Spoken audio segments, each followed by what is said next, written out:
We're back for another edition of Retail Recovery across America. We're in lovely Tampa, Florida, at Bob's Carpet Mart with Ashlie Butler, president. Hi. Ashlie, how you doing? Good, how are you? I'm doing well. Thanks for coming. It's my pleasure. Love the store. Thanks. This is our newest edition. So last year was 50. Great year. Fantastic year. 51 started out pretty good. And then Coronavirus. So we opened this new store in the midst. The day that it opened was March 14th, was the same exact week that pretty much Florida came to a standstill. That's when all your people were told to stay home if they're 60 years old or older, and the toilet paper shortage happened. So nobody, needless to say, showed up to our grand opening. what about your other stores? What Other happened? stores, they all hung in there. We ended up closing 4 out of the 16 stores down, just based on what we seen of the business flow and the people flow going. We pretty much merged those stores with other stores to kind of pick up that business, and altered our hours dramatically. We went from Monday to Friday from 9 to 7 down to about 3 o'clock in the afternoon, maybe 4, just roughly depending on what happened. Sundays, most of the stores were by appointment only. Are you finding that the customers that are walking into your stores today are more serious than maybe a few months ago? Absolutely. They're not tire kickers, right? Nope. So They you're- are absolutely ready to buy. So your close rates have to be a lot higher, Yes. right? I think what's happening with the customer right now is they've been home and they're eager and they're ready to shop. We've seen if they're walking through the door or they send you a lead, they want it and they want it now.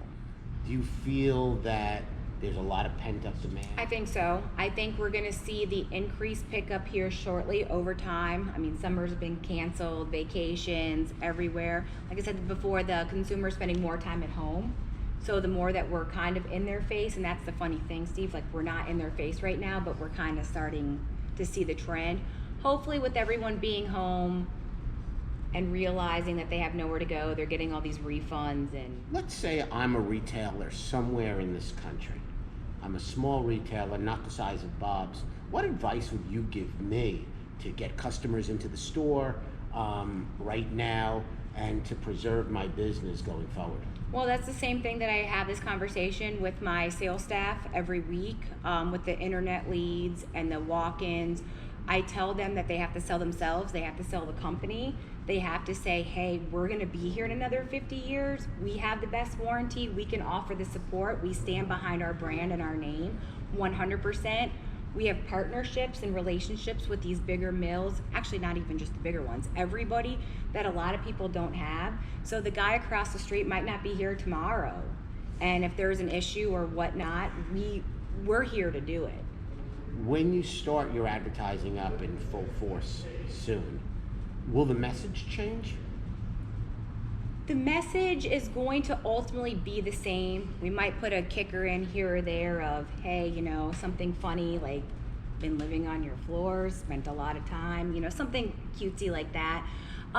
We will let the customer know that we're safe and we're taking the necessary precautions. We're following all the CDC regulations. So every store has hand sanitizer, Lysol, bleach, wipes, whatever we can get, all the stores have it.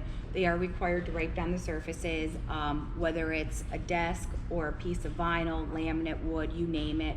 If somebody comes in and touches carpet, they are required to spray it with Lysol. So we are taking those measures and we will let the customer know that.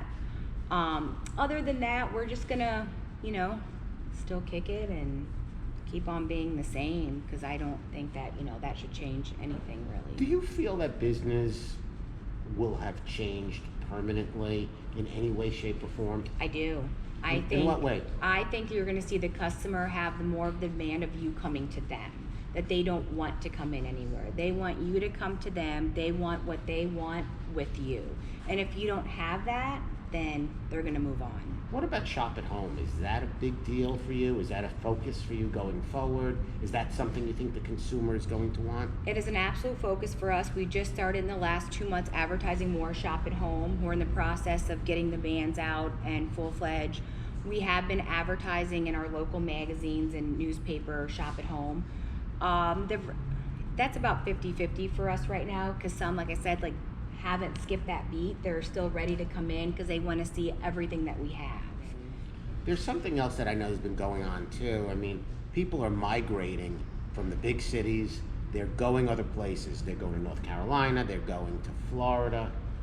I'm of the belief that this area, as well as most areas in Florida, will see an influx of people simply because they're escaping the north. You believe that as well? I do. And that could be something that bodes well for you too. Yep. So that's hopeful. It's not good for our traffic because our roads suck, but other than that, we hope that's good for foot traffic and floor covering business. What suppliers have really stepped to the plate for Bob's? I know Shaw and Mohawk, they're great for everybody, but aside from the big guys, give me some of the smaller companies that have really done well for Bob's over the last year or so. Cali Brands has stepped up tremendously, not only with their customer service, but their product is flying off the shelves, and that's something we cannot keep in stock. I ordered a container last week, as a matter of fact, and half of it's gone. What is it about And it's not even here. What is it about Cali that's... The colors are beautiful, and it's priced so well. That's actually what is keeping us aligned with your lumber liquidators, your floor and decors, the low cost leaders, right? Because the customer is really not doing their research when it comes to certain things. They know what they want and they're looking for price point right now. So that's a beautiful product. It's a great value, and we haven't had any issues with it right now. So that's what we're selling the company on. MSI, their LVP now that they have out is absolutely beautiful and amazing. We actually started a stocking program with 3 colors.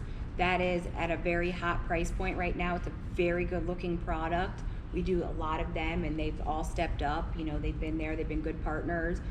Southwinds, as a matter of fact, we can't keep their stuff in stock either. What's great about Southwind?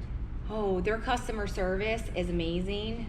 They stand behind their product 100%. They have a great color line when it comes to carpet and LV as well. And I mean, that's another good product that we haven't had any problems with. During crisis mode, as I call it, they stepped up. They were more than willing to help. They, did everything that they could to make sure that we were okay, that they were okay, and business, we weren't going to lose any business anywhere that we could. Ashlie, thank you. I only wish you the most success going forward. Thanks, Steve.